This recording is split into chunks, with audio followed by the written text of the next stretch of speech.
নমস্কার, welcome to health insight. আমি doctor Mayukh Kumar Chakraborty, consultant gynaecologist and obstetrician, attached with AMRI Mukundapur hospital. আজকে আমরা একটা খুব গুরুত্বপূর্ণ বিষয় নিয়ে আলোচনা করব, সেটা হচ্ছে একটোপিক প্রেগনেন্সি। তো হঠাৎ এই টপিকটা নিয়ে আমরা আলোচনা করতে চলেছি কেন? কারণটা হলো ectopic pregnancy can be fatal. কোনো মহিলার যদি একটোপিক প্রেগনেন্সি হয়, সেটা যদি ঠিক সময় যদি আমরা ডায়াগনোসিস না করতে পারি, তাহলে পেশেন্টের ফ্যাটালিটি হতে পারে, মানে পেশেন্টের জীবন সংশয় হতে পারে। তো চলে আসুন আমরা জানি একটোপিক প্রেগনেন্সি জিনিসটা কি। ইউজুয়ালি এটা একটা ফিমেল রিপ্রোডাক্টিভ অর্গানের মডেল। এই মডেলে আমরা দেখছি এটা হচ্ছে ইউটেরাস, তলার দিকটা সার্ভিক্স অ্যান্ড ভেজাইনা, এটা হচ্ছে ফ্যালোপিয়ান টিউব দুই দিকের, এবং এই দুটো হচ্ছে ওভারি।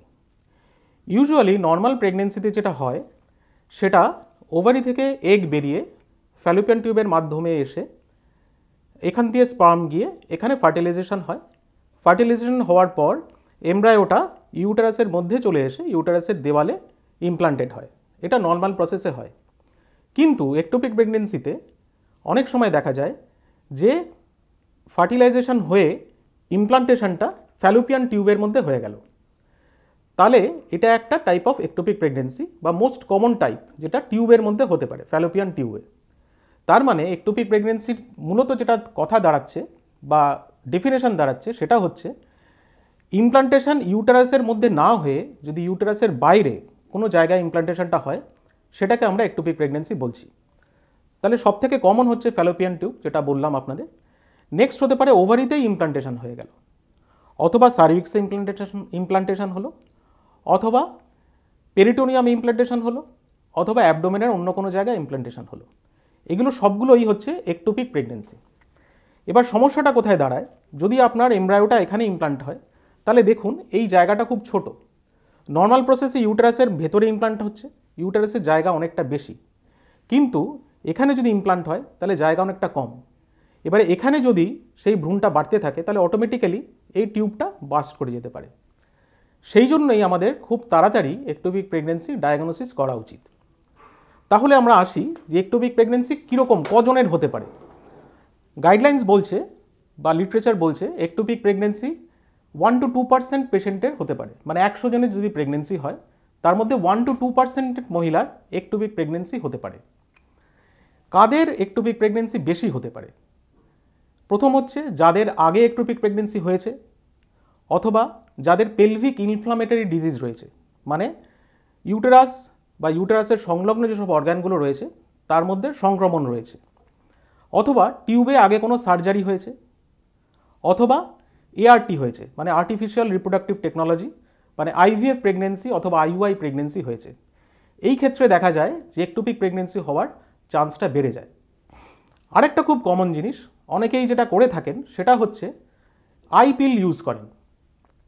আমরা অনেক সময় দেখেছি যে আনপ্রোটেক্টেড ইন্টারকোর্স হয়ে গেল, তার জন্য ইমার্জেন্সি কন্ট্রাসেপটিভ হিসাবে আই পিল অনেকে ইউজ করেন। বারংবার আই পিল ইউজ করলে কিন্তু একটোপিক প্রেগনেন্সির চান্স বেড়ে যায়।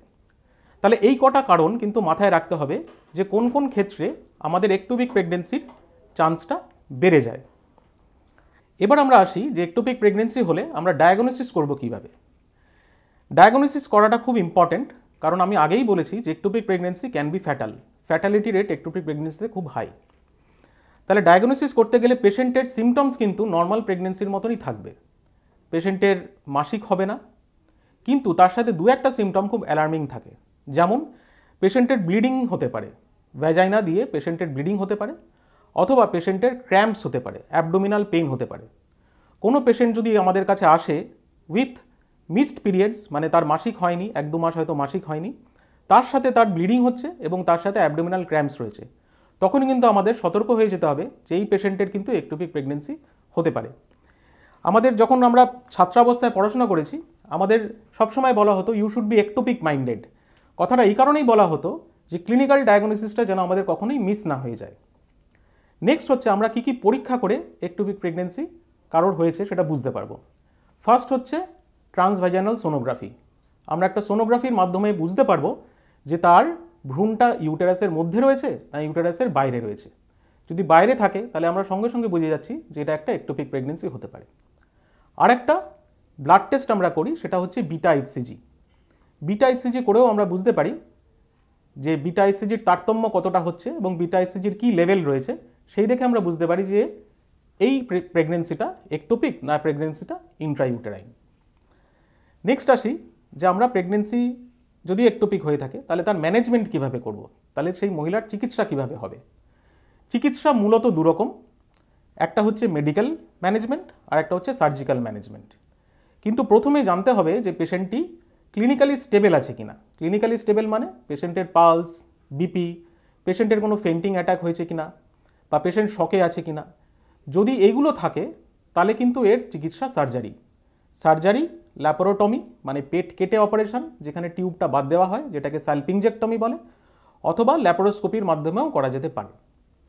পেশেন্ট যদি স্টেবল থাকে, পেশেন্টের আমরা ডায়াগনোসিস করলাম যে পেশেন্টের একটোপিক প্রেগনেন্সি রয়েছে, কিন্তু পেশেন্ট স্টেবল, তার পালস বিপি ঠিক আছে, পেশেন্ট শকে যায়নি, পেশেন্ট আপনার হাসপাতাল বা আমাদের রিসোর্স সেটিংয়ের কাছাকাছি থাকে, সেখানে কিন্তু আমরা পেশেন্টকে মেডিকেল ম্যানেজমেন্ট প্রোভাইড করতে পারি।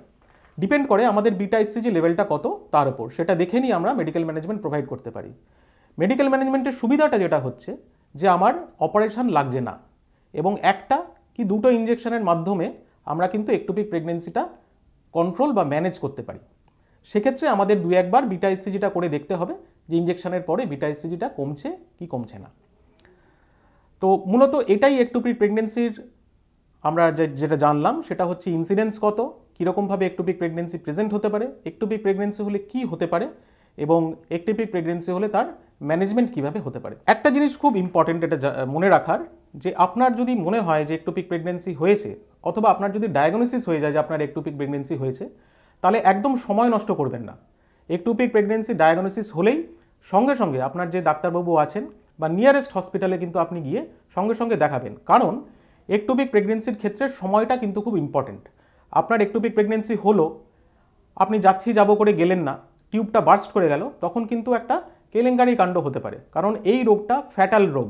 টিউব যদি বার্স্ট করে যায় তাহলে পেটের মধ্যে রক্তক্ষরণ হয়ে পেশেন্ট শকে গিয়ে অনেক সময় দেখা যায় পেশেন্ট কিন্তু প্রাণহানির সংশয় হয়ে যায়। তো সেক্ষেত্রে যদি ডায়াগনোসিস হয়ে যায় যে আপনার একটোপিক প্রেগনেন্সি হয়েছে, সঙ্গে সঙ্গে যে কোনো নিয়ারেস্ট গাইনোকোলজিস্ট বা নিয়ারেস্ট হসপিটালে যোগাযোগ করবেন। আশা করি এই ভিডিওটা আপনাদের ভালো লাগলো। আমার ইনবক্সে আপনারা আপনাদের প্রশ্ন আমাকে মেল করতে পারেন বা ইনবক্সে পাঠাতে পারেন, আমি তার যথাযথ উত্তর দেওয়ার চেষ্টা করব।